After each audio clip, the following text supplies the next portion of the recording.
बिस्मिल्लाहिर्रहमानिर्रहीम। अस्सलाम वालेकुम नाज़रीन, मैं हूँ आसमा शिराजी। प्रोग्राम है फैसला आपका। आज का दिन इसाक डार साहब के लिए साबित हुआ है या हो रहा है, क्योंकि आज जो उनके दलाइल आए वो काफ़ी, उनके वकील साहब से काफ़ी सवाल पूछे गए, जवाब फिलहाल नहीं था। लेकिन बहरहाल जो हतमी रिपोर्ट पर सुप्रीम कोर्ट की आज जो तीसरी समाअत हुई है, लग ऐसे रहा है कि बहुत जल्द फैसला होने को है। आज हम मुकालमे आपको ज़रूर और इसलिए सुनवाते हैं ताकि आप खुद भी थोड़ी जजमेंट कर सकें कि प्रोसीडिंग्स चल क्या रही हैं, और वो असल समाअत है जो वहाँ पे हो रही है। अदालतें टॉक शोज़ में नहीं होती और ना ही हमने कोई अदालत लगाई है, कम से कम हमने कोई अदालत नहीं लगाई है, इसलिए हक़ाइक़ आपके सामने लेके आए हैं। इस केस के तमाम पहलू हम पर वाज़े हैं। जस्टिस एजाज ने कहा, ये सिलेक्टिव हमने आपके लिए निकाले हैं। इस बात का कोई सबूत नहीं कि वज़ीर आज़म खुद किसी प्रॉपर्टी के मालिक हैं, ये एजाज अफजल साहब ने कहा। लंदन फ्लैट के मालिक का नाम सामने आ चुका है, जबकि ऐसी कोई दस्तावेज मौजूद नहीं कि वजीर आज़म फ्लैट्स के मालिक हैं। ख्वाजा हारिस साहब ने ये दलील दी। वजीर आज़म ने कहा था कि वो सबकी मनी ट्रेल देंगे। वजीर आज़म ने ये जवाब नहीं दिया कि प्रॉपर्टी कब खरीदी और फंड्स कहां से आए। जस्टिस एजाजुल एहसन साहब ने पूछा। बुनियादी सवाल यह है कि लंदन फ्लैट्स के लिए कब और किसने अदायगी की, यह भी सवाल जस्टिस एजाज का था। रिपोर्ट की जिल्द नंबर 4 में काफी खतरनाक दस्तावेजात मौजूद हैं। मेरा इशारा ट्रस्ट डीड से मुताल्लिक है, ये जस्टिस एजाजुल एहसन साहब ने कहा। और ट्रस्ट डीड मोहतरमा मरियम नवाज साहिबा की है, ये आपकी याद दहानी के लिए। ऐसे कोई दस्तावेज नहीं कि नवाज शरीफ फ्लैट्स के मालिक हैं। ट्रेजरी ये मालिक है, इसकी दस्तावेजात भी मौजूद नहीं। अजमत सईद साहब ने पूछा, हमारे पास जो कागजात आए हैं उनमें मरियम साहिबा बेनिफिशियल ऑनर हैं। जस्टिस एजाज अफजल ने कहा, वजीर आजम का लंदन फ्लैट से कोई ताल्लुक साबित नहीं हो। ने वजीर आजम के हक में दलील देते हुए कहा, पूछ पूछ कर थक गए हैं कि कौन मालिक है, कोई नहीं बताता। जस्टिस अजमत साहब ने कहा, बताया तो है लेकिन कोई मानने को तैयार नहीं। ख्वाजा हारिस साहब ने कहा, बरतानवी कंपनी मिनर्वा से सर्विस मुआहदे पर किसने दस्तखत किए, वो कागज दिखा दे। यानी अब जस्टिस अजमत सईद साहब ने यह कहा कि कम से कम जो बरतानवी कंपनी से जो आप हुआ है उसके दस्तखत ही दिखा दे कि इस कंपनी का मालिक कौन है। आपका पूरा इन्हिसार कतरी खत पर है, आप ये क्यों कहते हैं कि तमाम कागजात मौजूद हैं। जस्टिस एजाजुल एहसन, इस अदालत के पास फैसले का इख्तियार है, आपको तमाम पत्ते शो करवाने चाहिए थे। एजाज अफजल साहब, पहले हम मरियम, हसन और हुसैन सुनना चाहते हैं। जस्टिस एजाज अफजल, कुछ रिकॉर्ड कल रात वसूल हुआ जो कि आज या कल जमा करा दूंगा। ये उनके वकील वजीर आजम के जो हैं उन्होंने कहा, और वो हैं सलमान अकरम राजा साहब। सबसे इंपॉर्टेंट इस वक्त सवाल जो कि गर्दिश कर रहा है वो ये है कि प्राइम मिनिस्टर की नाअहलियत या उसके अलावा उनका मामला एहतसाब अदालत या ट्रायल कोर्ट को भेजने का मामला तो है ही अहम, लेकिन उनकी जो सियासी वारिस हैं मोहतरमा मरियम नवाज साहिबा, उनके बारे में क्या हो सकता है। जो फॉर्जरी की बात है या जो कागजात के अंदर हेर फेर या तब्दीली की, उसके ऊपर सजा जो है वो 14 साल तक होती है। और अब ये देखना है कि उनकी साहबजादी अगर अपने डॉक्यूमेंट्स पेश कर पाती हैं जिसके अंदर कि वो ये साबित करें कि वो बेनिफिशियल ऑनर नहीं है इन कंपनियों की और ये अपार्टे नहीं है, तो फिर तो जाहिर है कि उनके लिए आसानी होगी और उनको क्लीन चिट मिलेगी। अदरवाइज जो सूरत हाल है वो काफ़ी संगीन हो सकती है। और जो PMLN के जराए हैं और जो सलमान अकरम राजा साहब ने आज कहा है कि कुछ दस्तावेजात ऐसी आएंगी जिसकी बुनियाद के ऊपर मरियम नवाज साहिबा को छूट मिल सकती है। क्या बात ये होंगी कि नीलसन और नेस्कॉल के असल मालिक जो हैं वो मालकिन जो है वो मरियम साहिबा नहीं है बल्कि कोई और है, और वो कौन है ये भी बताना पड़ेगा। और जो कोई और होगा क्या वो मनी ट्रेल दे पाएगा कि नहीं दे पाएगा। आज अनोशे रहमान साहिबा ने एक बड़ी इंपॉर्टेंट, और मैंने अपना जो मौजू जो मैंने बात की उसी रेफरेंस में की है, जरा सुनिए कि अनोशे साहिबा क्या कह रही हैं, गौर से सुनिएगा।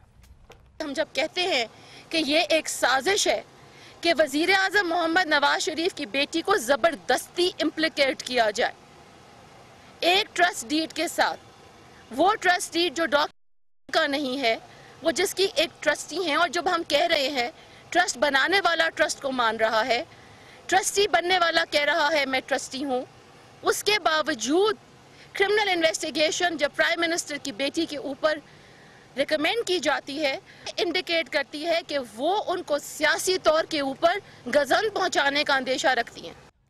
क्रिमिनल इन्वेस्टिगेशन जब उनके ऊपर शुरू की जाती है तो इसका मतलब यह है कि सियासी तौर पर उनको गजन पहुंचाने की कोशिश की जाएगी। क्यों ये कहने नौशी साहिबा इस मौके के ऊपर ये हम जरूर पूछेंगे अपने पैनलिस्ट से। इसके अलावा आज फवाद चौधरी साहब ये कह रहे हैं कि जुमे को ये मामला हल हो जाएगा। प्राइम मिनिस्टर ने आज सियालकोट के अंदर खिताब किया है और उसके अंदर वो फिर धरना पार्ट 1, 2 और 3 की बात कर रहे हैं। क्यों वजीर आजम ये बात बार बार कर रहे हैं, जरा सुनिएगा वजीर आजम ने क्या। कौम भी जानती है, देख रही है कि ये तमाशा कैसे लगा, तमाशा लगाने वाले कौन है। 2013 से ही 14 से ही ये तमाशा लगा हुआ है इस मुल्क के अंदर। पहले कि ये इलेक्शंस जो है ना वो धांधली हुई है और धरने शुरू कर दिए और फिर उसके बाद धरना नंबर 2, अब तीसरी यलगार है। मैं समझता हूं कि ये तमाशा, ये जो मीना बाजार लगा हुआ है मुल्क के अंदर, ये इस तरह का मीना बाजार पाकिस्तान को किस तरफ लेके जाएगा। करते चले जाएंगे, अपना फर्ज निभाते चले जाएंगे, ये डुगडुगी बजाने वाले डुगडुगी बजाते चले जाएंगे।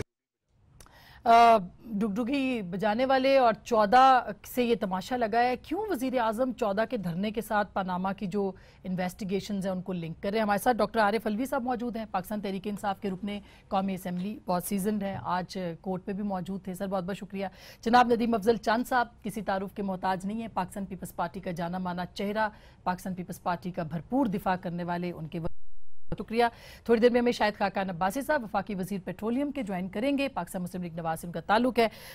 बताया जा रहा है कि थोड़ी ही देर में हमें वो भी ज्वाइन करेंगे दिफा के लिए।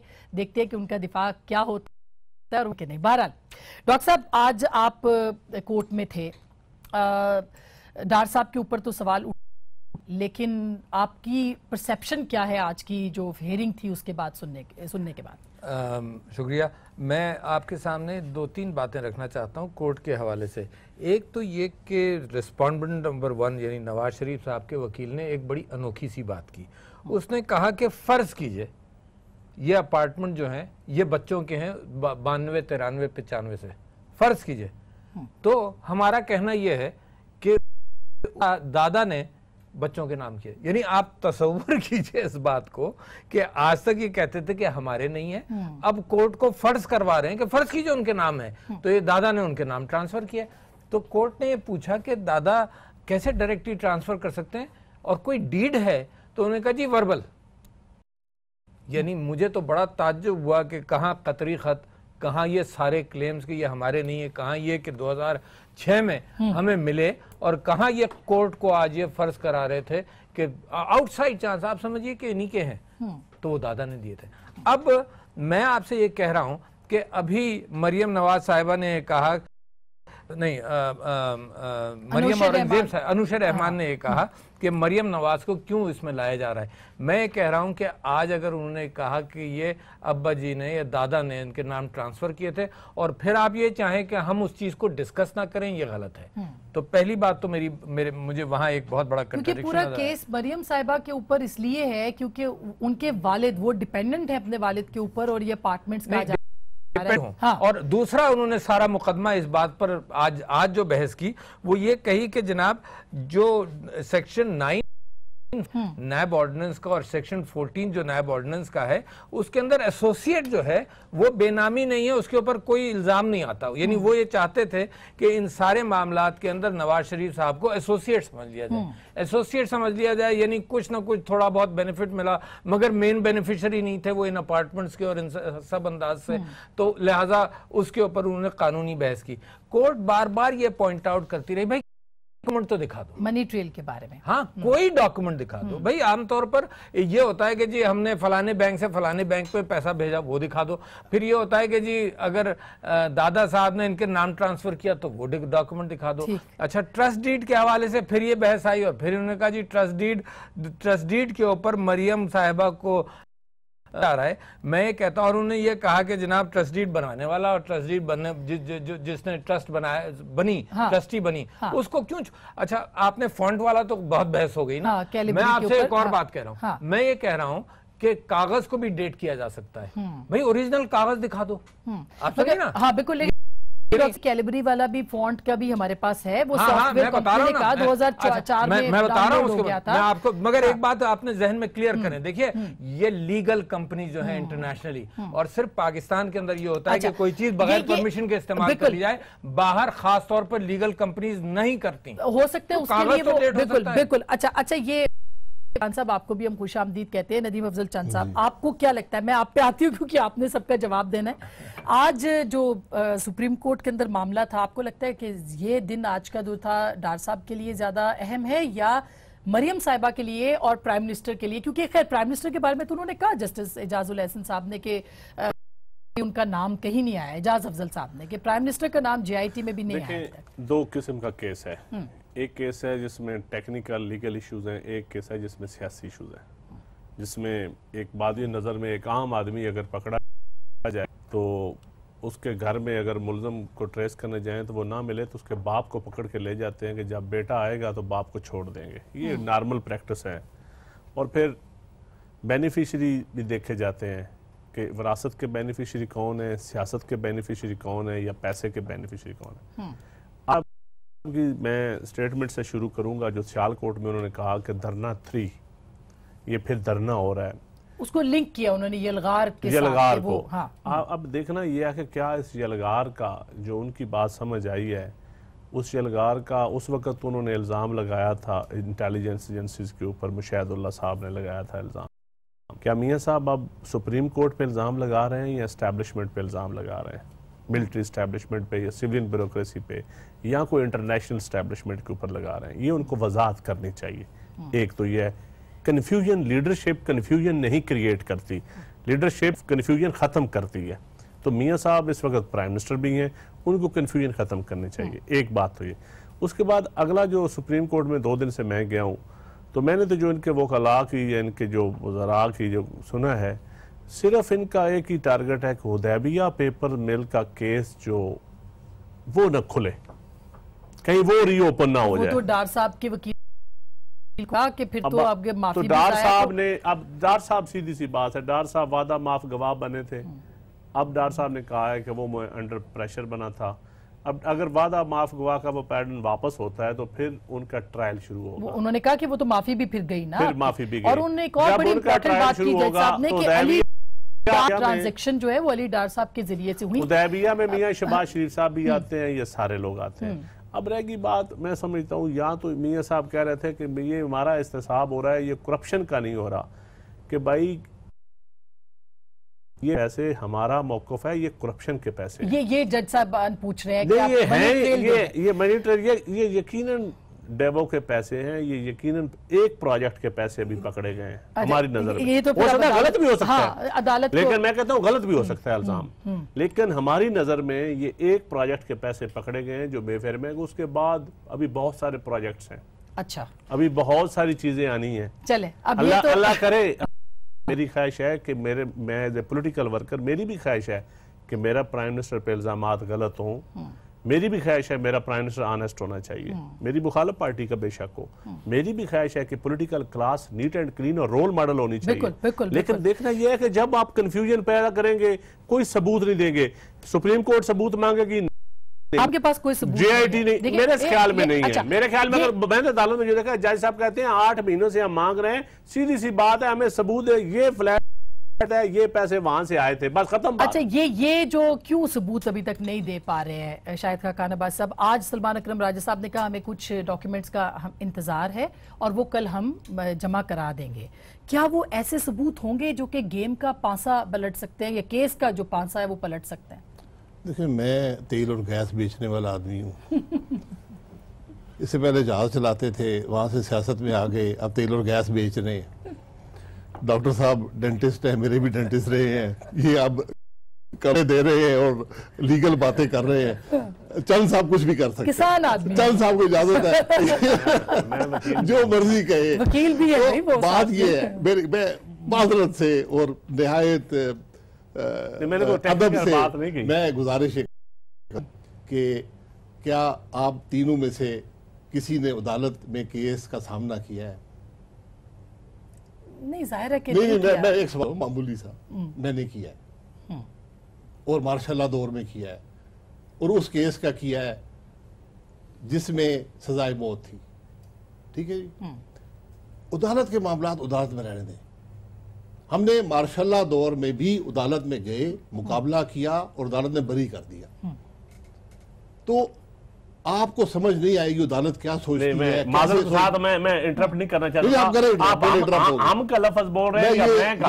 ये नहीं, हम या मैं, ये वजाहत कर दें। मैं हम यानी मियां मोहम्मद नवाज शरीफ, मैं और हमारे 5 और साथी। तो हमने वहां भी मुकाबला किया।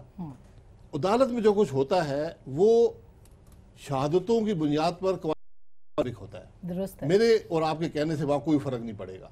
डॉक्टर साहब हर रोज नारे मारते रहे, बाहर मारे, अंदर मारे। बिल्कुल, अब सब ये मैं तो इन सब रात को कहता हूँ, मेरा ख्याल है यहाँ बैठे हुए किसी भी शख्स की ये नहीं है कि कोई ख्वाहिश पे फैसला हो। हम सब में से कोई भी ये नहीं चाहता। हम ये कह रहे हैं अगर आप मेरी बात सुन लें, सबूत पे फैसला। जी बिल्कुल, सबूत पे ही होता है सबूत। और इस वक्त जो है वो साहिबा का आपके आने से पहले मैंने चलाया, वो कहती हैं जी क्रिमिनल प्रोसीडिंग जो मरियम साहिबा को उनको जान के एक साजिश के तहत, ये उन्होंने लफ्ज इस्तेमाल किए। देखिए वो साजिश क्या है, हम ये जानना चाहते हैं। वो वकील हैं, ये उनसे ही पूछ सकते हैं कि क्या साजिश है। मैं तो वो बात कर रहा हूँ जो ये का।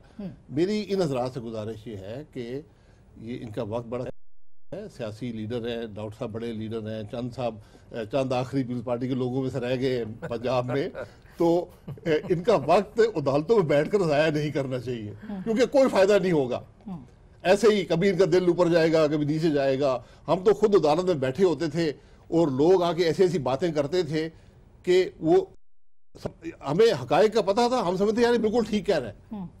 लेकिन जब फैसला आया तो जज ने कहा कि ये सब गलत है, क्योंकि जो भी आप कहते हैं अदालत में। आपको वैसे उम्मीद है कि अब भी ऐसा ही फैसला है कि ये सब गलत है और आप ठीक हैं? आपको उम्मीद है? वैसे जी, हमें अपने मौकफ पर हम बड़े क्लियर हैं कि अल्लाह का करम है, मियां नवाज शरीफ 30 साल सियासत में हो गए हैं, बड़े बड़े मराहल आए, इल्ज़ामात भी लगे, कोई करप्शन आज तक न साबित हो सकी न है। और सबसे बड़ी बात यह है, अगर पाकिस्तान के किसी लीडर ने एहतसाब का सामना किया है तो वो मोहम्मद नवाज शरीफ है, जिसको 99 में मोहतरमा ने नहीं किया, जरदारी साहब ने नहीं किया, वो उन्होंने तो जेल भी काटी है 11 साल तो जेल में। वो लहदा मैं उस पर नहीं जाना चाहता क्योंकि ऐसे ही किसी की दिल शिकनी हो जाएगी। लेकिन मैं कर सकता हूं, अगर आप नवाज शरीफ साहब से कहते हैं, मसलन मेरे पास कोई रिकॉर्ड भी 2001 से पहले का मेरे पास नहीं है, अपना कोई भी अपना किसी किस्म का रिकॉर्ड भी नहीं। सर दुनिया में लोग टैक्स से पकड़े जाते हैं, टैक्स रिटर्न्स तो मुझे पकड़ ले टैक्स से। आप सर टैक्स तो आपने जमा कराया होगा ना हमेशा, तो वो तो रिकॉर्ड होगा। मैं ये कह रहा हूँ कि मेरे पास कोई रिकॉर्ड नहीं है। अगर आप मुझ पे इल्जाम लगाते हैं, तवीज़ हासिल करनी पड़ेगी। फिर अगर अदालत में जाता हूं तो मुझे साबित करना होगा कि ये दस्तावेज कैसे हासिल किए। उसके लिए कितना वक्त चाहिए? भरपूर वक्त मिला कि नहीं मिला? पीएमएलएन को वो आज कह रहे हैं जजेस 9 महीने हो गए हमसे, हम पूछ रहे हैं आपसे। मैं यही कह रहा हूं कि एक मुल्क में कानून शहादत है। सही बात है, ठीक है। एक कानून है, आपने भी सुना होगा, मैंने भी सुना है, आपने देखा भी होगा। जो चीज अदालत में पेश होती है उसको कानून शहादत के मुताबिक ही देखा जाता है। अब ये मैं सॉरी आपको रोक रही हूँ, ये कानून शहादत के ऊपर जब हम बात करते हैं तो फिर उसमें 3 शकतरी लेटर जो कि बड़ा इंपॉर्टेंट है, वो क्यों नहीं आया और वो क्या आ सकेगा? एक वो निल्सन और नेस्कोल की जो असल कंपनी के दस्तखत जिस पे हैं वो दस्तावेज आ सकेगी कि नहीं, और एक वो मनी ट्रेल जो कि इन अपार्टमेंट्स को खरीदने के लिए 3 सादे सवाल हैं। ब्रेक के बाद इस पर बात करेंगे, हमारे साथ रहिए।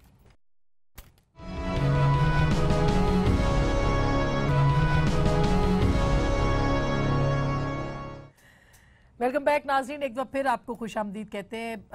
कानून शहादत के ऊपर बात हमने रोकी थी, तो जो अब्बासी साहब कह रहे हैं। चंद साहब, आपको कानून शहादत के बारे में देखिए, कानून शहादत नहीं, मैं मेरी बात सुने, कानून शहादत मैं कहता हूँ एविडेंस कहते हैं, एविडेंस देखे, 12 सबूत तो इन पे था, इन्होंने सबूत देने थे, किस जगह पे सबूत दिए। और दूसरा, मैं जो शायद खान अब्बासी साहब कह रहे हैं ना कि हमने फेस किए, आपने इंडिविजुअली तो पता नहीं फेस किए होंगे, आप जो इजरत एग्रीमेंट हुआ था सरूर पैलेस वाला, उसमें आप नहीं थे, लेकिन इस तरह एहतसाब नहीं होता कि आप डिक्टेटर के साथ मुआहदा करके चले जाएं। एहतसाब तो होता है कि फिर आखिरी फैसला सुना जाता है काल कोठरी में बैठ के, तो यहाँ फिर 10-11 साल जेल काटी जाती है। और आप मेरे ख्याल 5 साल रहे जेल, कितना साल रहे? 2 साल। 2 साल 2 साल भी ये तो रहे हैं ना, यहाँ ही रह के बरी हुए हैं, यहाँ ही थे ना, बाहर तो नहीं गए। आपकी इनकी हद तक तो मैं कह सकता हूँ कि इनका एहतसाब हुआ, लेकिन मियां साहबान का एहतसाब आज तक नहीं हुआ। वो कह रहे हैं मेरा एहतसाब हो रहा है, नहीं, मैं ज्यादती कर रहे हैं, उनका एहतसाब नहीं हुआ। जब से चीफ मिनिस्टर बने हैं, जब आज तक अदालतों में उनका एहतसाब नहीं हुआ। अब भी वो खुद हुकूमत में है, अब भी वो खुद हुकूमत में है, इक्तदार बैठे हैं, रोजाना जाके सरकारी खर्चों पे जलसे कर रहे हैं। तो किया था ना, देखिए मुशर्रफ ने किया, फिर मुशर्रफ ने तो डील के लिए किया ना एहतसाब, तो अभी भी कोई मुशर्रफ ने तो डील के लिए किया, और ये पिछले धरने में भी डील हुई। फिर डीलें तो होती हैं, तो डीलें करते हैं उनके साथ ही होती हैं डीलें। अब फिर पता नहीं इनकी कब डील हुई। पिछले जब चंद दिन पहले जब एनओसी इन्होंने दिया, जिस दिन फैसला इनके हक में आया किसी केस में, दूसरे दिन रेल शरीफ का एनओसी भी हो गया। हुआ कि नहीं हुआ? उस डील के साथ लिंक है, तो अभी भी कोई बार्गेनिंग, मैं समझता हूँ ये बहुत बड़े प्लेयर हैं सुप्रीम कोर्ट के अंदर। ये देखें, मैं तो ये जो लैंग्वेज इस्तेमाल कर रहे हैं कि ये पुतली तमाशा हो रहा है, डुगडुगी, ये कौन बजा रहा है डुगडुगी? पुतली तमाशा कौन कर रहा है? मैं तो पॉलिटिकल स्टूडेंट, मुझे सच्ची बात है कोई समझ नहीं आ रही कि कौन। हाँ, अगर कोई डुगडुगी है तो फिर कल क्या डुगडुगी वाले के साथ आपका कोई मामला तय नहीं हो रहा पीछे पीछे? ये मामला, और मुझे तो लग रहा है कि इनका मामला तय होते जा रहे हैं। कहाँ पे? जहां भी हो रहे हैं। ये बड़े ताकतवर लोग तो हैं। मतलब है कि फैसला इनके हक में भी आ सकता है पीएमएलए। मेरे ख्याल, मैं पहले दिन से कह रहा हूं कि जेआईटी की रिपोर्ट आई है, ये पहली अनहोनी हुई है।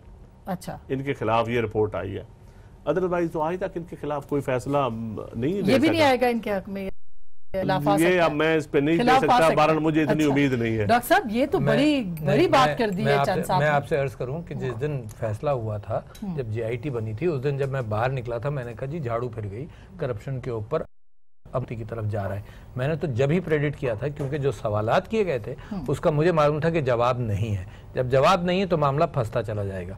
मैं आपसे 2-3 बातें कर रहा हूँ। आज कोर्ट ने कहा कि तुम्हें इतने मौके मिले, कहीं तो तुम दे देते हैं। मैं आपको मौके गिनाता हूँ, मुझे याद है। एक तो तकरीर की इन्होंने, फिर नेशनल असेंबली में तकरीर की। जब मामला बढ़ गया ना, जब मौका मिला, तकरीर में मौका मिला, नेशनल असेंबली की तकरीर में मौका मिला। जो पहली बेंच थी पिछले चीफ जस्टिस के तहत, उस जब मौका मिला, फिर चौथा मौका मिला दूसरी बेंच के आगे, है ना, फिर 5वां जेआईटी में, फिर छठा आज जब वो उन्होंने अपने सारे आर्गुमेंट्स कंप्लीट कर लिए और कोई नया डॉक्यूमेंट उधर से नहीं आया। अच्छा, लेकिन डॉक्टर साहब, कानूनी शहादत तो वज़ीर आज़म का नाम उसमें नहीं है। मैं कानूनी वो तो सबूत देखेंगे कि मियां शरीफ ने पैसे हुसैन नवाज को कैसे दिए, वो कह रहे हैं मियां साहब का नाम ही नहीं है। अच्छा, उन्होंने कहा कि यही अगर मियां शरीफ ने बच्चों को दे दिया तो कोई डॉक्यूमेंट तो होगा, ओरल है, तो ओरल वो कतरी खत भी ओरल ही चल रहा था, जिसका अब जिक्र नहीं है, खत्म हो गया। मतलब ये कि वो इतना फंसा मामला जाकर कि खत्म हो गया।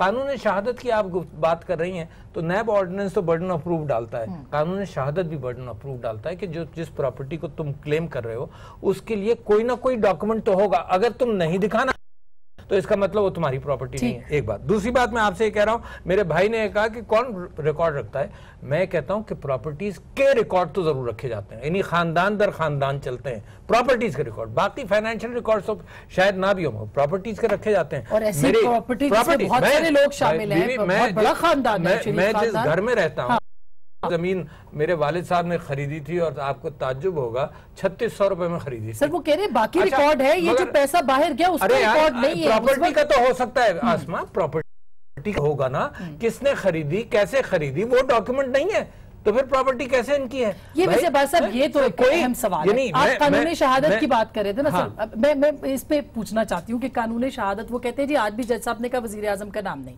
ठीक है, नहीं है, लेकिन ये तो बता दे कि मिनर्वा किसकी है, और मिनर्वा के पीछे अगर कोई है तो वो कौन है, और उसको पैसे किसने दिए और कैसे दिए। और एवन फील्ड ये फ्लैट्स कहाँ से खरीदे? देखिए वो सवाल करेंगे, उनको अदालत में जवाब दे दिया जाएगा।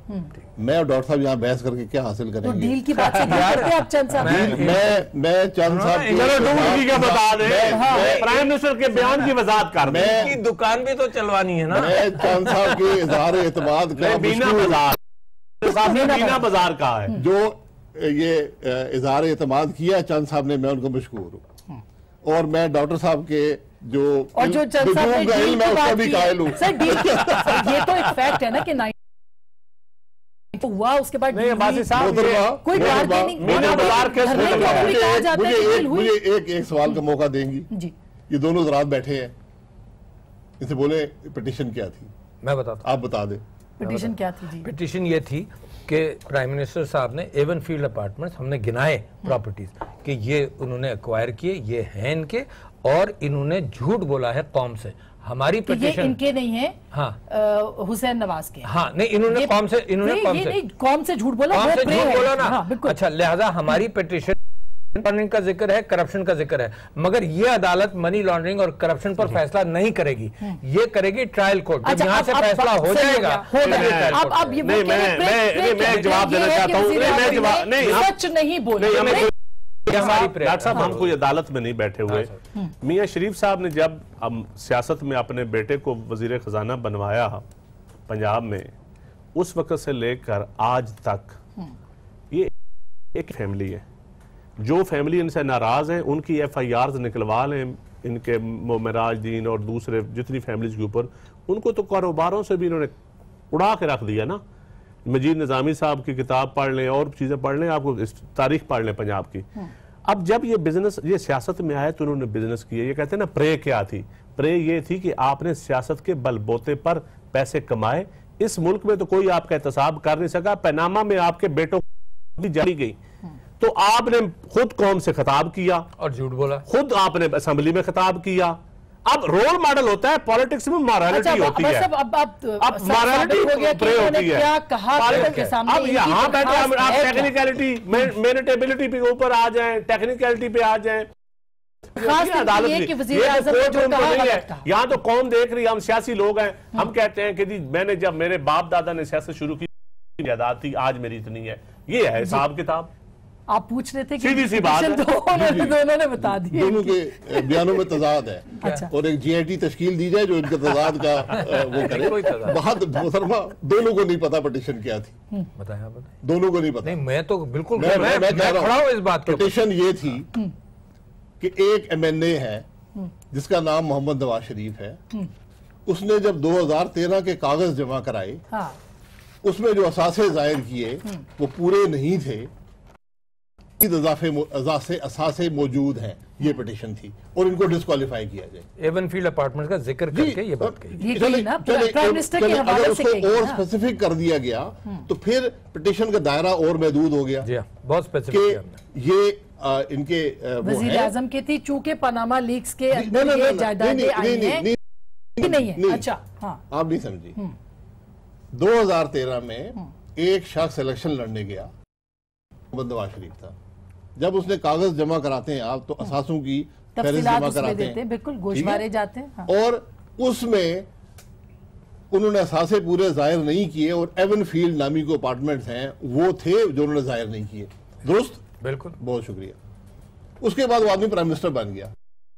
उसने 2014 में भी असासे जमा कराए, 15 में भी कराए, 16 में भी कराए और इंशाल्लाह 17 में भी कराएगा। 30 सितंबर से पहले कराने होते हैं। मैंने भी कराए हैं, चंद साहब इस वक्त नहीं है, ये डॉक्टर साहब ने भी कराए हैं। लेकिन चैलेंज सिर्फ 2013 को किया गया जब वो कैंडिडेट थे MNA के। अब GIT कहाँ चली गई? आप खुद GIT की रिपोर्ट पढ़ लें। बहुत शुक्रिया, वो करें, मैं उसमें आता हूँ, आप वो करें, कोई हर्ज नहीं है। लेकिन फैसला होगा, फैसला पिटीशन पे होगा, ख्वाहिश पे नहीं। जी। अच्छा, उसमें अगर कोई सबूत आता है अदालत के सामने, यानी प्राइम मिनिस्टर को ये वजाहत करनी है कि 2013 में उनके ये असासे नहीं थे। जी, ये सबूत का बर्डन आम तौर पर सबूत के ये उनके थे, ये पिटिशनर पर होता है। जिसका कोई सबूत नहीं अच्छा, है। एक मैं सवाल एक सेकंड आपसे अदालत ने पूछा था कि ये आप कर सकेंगे, आप JIT पे भी और उसके अलावा भी सबूत देने पे मैंने पहले कहा कि मैं वकील नहीं हूं इजरात की तरह, बिल्कुल मेरा कोई दावा नहीं है, ना मैं अदालत जाता हूं, आज तक अदालत नहीं गया, मैं सुप्रीम कोर्ट नहीं गया, ना मैं कमेंट करना चाहता हूं, क्योंकि आपने टीवी प्रोग्राम पर बुलाया है, दुकान हमने चमका तो हम लगे हुए हैं। तो ये नहीं दुकान नहीं, आपने कौम को बताना है जी, आपने अपने वोटर को भी कौम तो कोई टीवी ऑन करे, कौम बता रही है, लाइव बताते हैं। बल्कि मैं तो ये कहूंगा कि सुप्रीम कोर्ट को इजाजत देनी चाहिए ताकि ये सब जरूरत ही ना हो, कैमरास कोर्ट में। आज रज़ा रब्बानी साहब ने वैसे ऐसी कोई बात कही है कि ये अच्छी बात है, दुनिया में कैसे नहीं, वहां तो साफ सदरों को लाइव दिखाते हैं, अपने आप को बिल्कुल आप कर देना। अब गुजारिश ये है कि इनका ख्याल है कि इन्होंने इल्जाम लगा दिया, अब मुझ पर ये बर्डन है कि मैं साबित करूं कि मेरे साथे नहीं है। अब मैं कहता हूं डॉक्टर साहब एम्पायर स्टेट बिल्डिंग के मालिक हैं। ठीक, अब समझ आ गया। ठीक, अब ये कोई सबूत लेकर आएंगे उसके मालिक नहीं है। ब्रेक के बाद इसी से कंटिन्यू करती हूं कि प्राइम मिनिस्टर के असासे नहीं है, 2013 में जो उनके थे वो उन्होंने दिखा दिए थे और वो सच बोल रहे हैं, ये उनकी पिटीशन के वजीर ने दिया है। लेकिन सवाल एक और फिर आ गया ना बीच में, जिसमें पनामा के बाद ये कजिया शुरू हुआ था कि मरियम साहिबा ने ये कहा था कि वो डिपेंडेंट है अपने वालिद के ऊपर और वालिद ने अपने एहसास छुपाए हैं, लिहाजा बताया जाए। अब अगर प्राइम मिनिस्टर को छूट मिलती है तो फिर मरियम साहिबा के ऊपर सारी बात आएगी, तो कैसे साबित होगा कि मिनर्वा कंपनी असल मालिकान कौन है और क्या ये डिफेंड कर पाएंगे नहीं कर पाएंगे? इस पर ब्रेक के बाद बात करते हैं, मिलते हैं ब्रेक के बाद।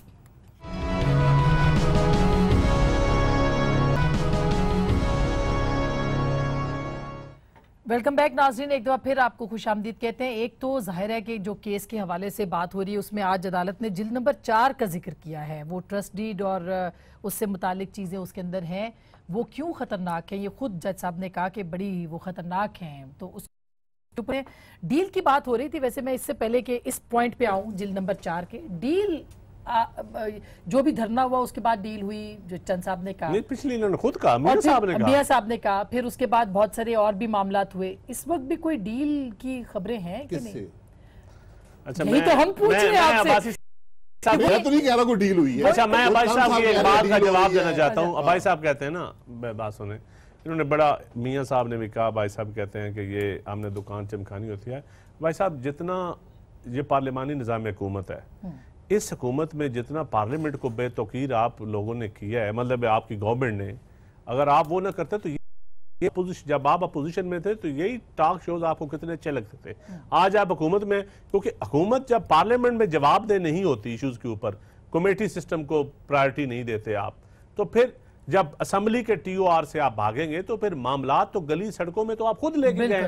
अपोजिशन पार्टी ने तो आपको कहा है, कमेटियों की बात बड़े अहम फैसले पार्लियामेंट में, ये कमेटी की बात उन्होंने की है। आप मेरे से सीनियर पॉलिटिशियन है। ऑयल एंड गैस की जो कमेटी है नेशनल असेंबली की, 42 मीटिंग उनकी कलेक्टिव रिस्पांसिबिलिटी होती है, सिर्फ पेट्रोलियम की रिस्पांसिबिलिटी नहीं है, cabinet member, cabinet members collective responsibility है। सब जानते हैं कि आप एक कमिटेड वर्कर भी हैं। मेरी बात नहीं है, बाकी कमेटीज फ्लॉज होंगे सिस्टम में। PM साहब असेंबली में आते नहीं है, जवाब देते नहीं है, और अब जो फॉरेन पॉलिसी डिस्कस नहीं होती। 4 साल पहले होते तो आज ये दिन भी रहे। तो साहब के बारे में जो बिल के ऊपर काम है कि ये शरीफ आदमी है, इनको भेज दिया जाता है पेट्रोलियम, और उसके ऊपर मैं बैठूं तो एज एन एक्सपर्ट बैठ सकता हूं।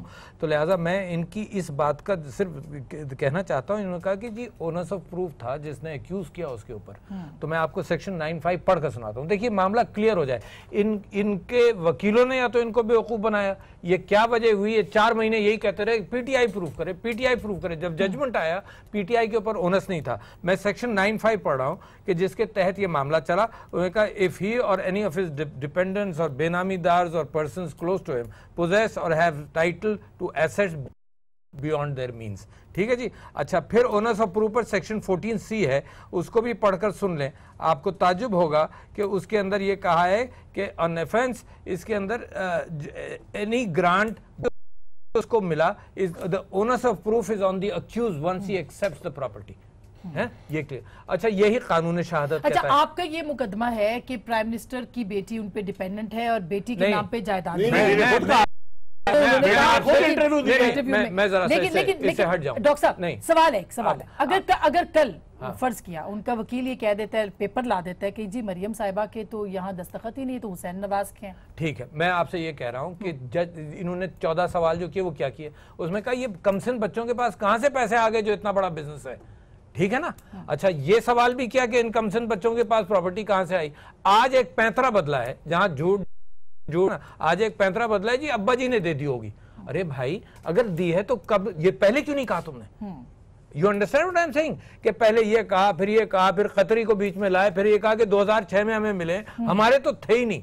मगर इसके ऊपर एक क्लोक ऑफ सीक्रेसी है। क्या क्लोक ऑफ सीक्रेसी है? वो इन करने के लिए भाई क्लोक ऑफ सीक्रेसी ये कि मैं अपने बैंक को कह सकता हूं कि मेरे सारे अकाउंट्स खोल दो। मैं अपनी कंपनीज को कह सकता हूं कि भाई सारी चीजें खोल दो। लेकिन क्यों नहीं खोल रहे? ठीक बात है, लेकिन चंद साहब अब्बा जी ज़ियाउल हक से वजारत लेके मियां साहब को देते हैं, वजारत आला लेके देते हैं, और जायदाद सारी पोतों को दे देते हैं। मियां साहब इतने नाफरमान बेटे थे अब्बा जी के। तो ये बड़ा मशरकी फैमिली है, जॉइंट फैमिली सिस्टम है। कभी विरासत दादा से पोते तक भी है, पहले बेटे को आती है दरमियान में विरासत। ये कौन सा? लेकिन या तो नाफरमान बेटा हो ना, तो आज ही बेटे को मैंने आप दिया, पोते को मैंने दे दिया। और सिर्फ पाकिस्तान की प्रॉपर्टी को हुआ, जो पाकिस्तान के बाहर की प्रॉपर्टी थी उसका भी तो हुआ होगा ना। सिर्फ पाकिस्तान की प्रॉपर्टी का सेटलमेंट हुआ। सब ये देखें ना, अब ये चीजें जो है ये आपको मतलब देखनी पड़ेगी, और पॉलिटिकल इसलिए कि आपको अपने वोटर को भी जवाब देना है। ये सिर्फ टेलीविजन टॉक शो नहीं है, आपको वोटर को भी जवाब देना है। तो इन सारे सवालों के जवाब कम से कम उनको ही मिल जाए। को तो देने मैंने पहले कहा था ये अदालत में बैठे हैं, हमें अदालत को जवाब देना है, वो तो देने दें। अब हम 6 महीने से बैठे हुए कि जवाब दो। आज कोर्ट ने भी कहा, जज ने भी कहा जवाब मैंने पहले कहा, कंपनी कही मुझे दस्तखत ही हमें बता दे। देखिए, वो अदालत को जवाब तो देने दें यार, अदालत को फैसला तो करने दें। आप डॉक्टर साहब, मैंने पहले कहा, आप यकीन करें, मैं कसम उठाता हूं कि इनसे बेहतर डेंटिस्ट मैंने नहीं देखा। लेकिन जब ये कानून पढ़ना शुरू करते हैं तो मुझे कोई खदशा पैदा हो जाता है। अब उन्होंने मेरा ख्याल है सजा तो अभी बने, 40 साल से डेंटिस्ट है ऐसे ही। अब देखिए दांत निकालने वाले, दांत निकालते रहे। नहीं यार, डॉक्टर साहब के साथ गलती ना करें ना। अगर ब्रांड्रथ रोड से उठ के बंदा वजीर आजम बन जाए, लो तो डेंटिस्ट भी तो एमएनए बन सकता है। कोई टेक्निकलिटी नहीं, कोई विजन था। ये 1970 में मैं पोलिंग एजेंट बना और 1977 में बाकायदा इलेक्शन लड़ाया। बात तो करने दे, आपने ज्यादती की है। इस मुल्क में बड़े बड़े नहले जेली अकाउंटेंट आपने देखे कहाँ तक ले गए। मुंशी लेके आप अब मुझे गुजारिश डॉक्टर साहब को किसी ने नैब ऑर्डिनेंस भेज दिया और वो उन्होंने पढ़ के मुझे सुना दिया और आपको भी सुना दिया। मैंने पाकिस्तान के अवाम जो देख रहे हैं, सवाल ये कि मरियम साहिबा के ऊपर फौजदारी इन्होंने की बात हो रही है, क्रिमिनल तो करने देना। इन्होंने नैब ऑर्डिनेंस पढ़ दिया, बिल डाला है मैंने। ये केस नैब ऑर्डिनेंस के मुताबिक नहीं है, ये उनको शायद इल्म नहीं है। इस केस का फैसला नैब ऑर्डिनेंस के तहत नहीं होगा। हालांकि चीफ जस्टिस ने कहा ये इलेक्शन एसेट्स की पिटीशन है। तो मेरा 62-63 का केस है सर, सादा बात है। बिहार चीमे का जो फैसला हुआ था, हमदर्दाना और मुखलिसाना मशवरा है। 62-63 कॉन्स्टिट्यूशनल पिटीशन है, वो नैब कितने बनते हैं? जी जी आप करें। 10,000 दिरहम कितने पैसे बनते हैं? 10,000 दिरहम 25 रुपए का दिरहम है तो कितने हो गए? काफी ज्यादा है, मैं तो गिनती जस्टिस इफ्तिखार चीमा का 15 लाख रुपए किया क्योंकि वो आम आदमी था। आपने कहा ना कि एमएनए के खिलाफ पिटीशन है तो उसको डिस्क्वालीफाई सुप्रीम कोर्ट ने कर दिया। 22 और राय हसन नवाज और कितने एमपी एमएनए डिस्क्वालीफाई, क्योंकि ये एक वजीर आजम है। जब से ये प्रोग्राम पहली बात दुरुस्त की है और उसकी तायीद भी डॉक्टर साहब ने दुरुस्त की है, तो मैं इन दोनों का मशकूर हूं। जो बात आपके फायदे में है वो दुरुस्त है, जो बात आपके नुकसान में है वो दुरुस्त नहीं है, ये आपका हक बनता है। नहीं तो आप लेकिन मैं कहता हूं कि वो कामा आपने छुपाया, वो जायदादें आपने छुपाई। अब देखें, यहां तो हमें कोई एक दफा बता दे कि मियां शरीफ साहब ने मियां नवाज शरीफ को आग किया हो, अखबार में इश्तिहार दिया हो कि नाफरमान बेटा था, जी। मेरे अच्छा, ये सादक और अमीन नहीं था, मैंने जायदाद से कोई हिस्सा इसको नहीं देना, मैंने पोतों को देना कल है। कुछ कोई एक कार्यकर्ता बता दे, कोई वसीयत बता दे। अच्छा, टाइम खत्म हो रहा है सर, कल दस्तावेजात आ जाएंगी जो कुछ आप लोग कह जा रहे हैं। आज तक सुप्रीम कोर्ट नहीं गया, मैं सुप्रीम कोर्ट नहीं गया, अच्छा, मैं उस बिल्डिंग के बाहर से गुजरता हूँ, देखता हूँ, लेकिन तो एक डिफेंड तमाशा करते लगा हैं था आप। कभी ये डॉक्टर बड़ी साहब- बात है, जब बड़े बड़े भाग गए तो आप डिफेंड वो करते हैं। वादा ही बहुत- क्या हो जाए। बहुत बहुत शुक्रिया। मेरा ख्याल है कि कल का दिन बहुत अहम है, क्योंकि आज सलमान अकरम राजा साहब ने कहा कि अहम दस्तावेजात पेश की जाएंगी जो कि ये साबित करेंगी साहिबा जो हैं वो ऑनर नहीं हैं, जो जराए बता रहे हैं कि ये चीज़ पेश की जा सकती है। ज़ाहिर है डिफेंस में उनको यही पेश करना है, देखना ये कि कल सलमान अकरम राजा साहब वो दस्तावेजात पेश कर सकते हैं कि नहीं। कल ही अहम दिन है, उसके बाद क्या होगा फैसला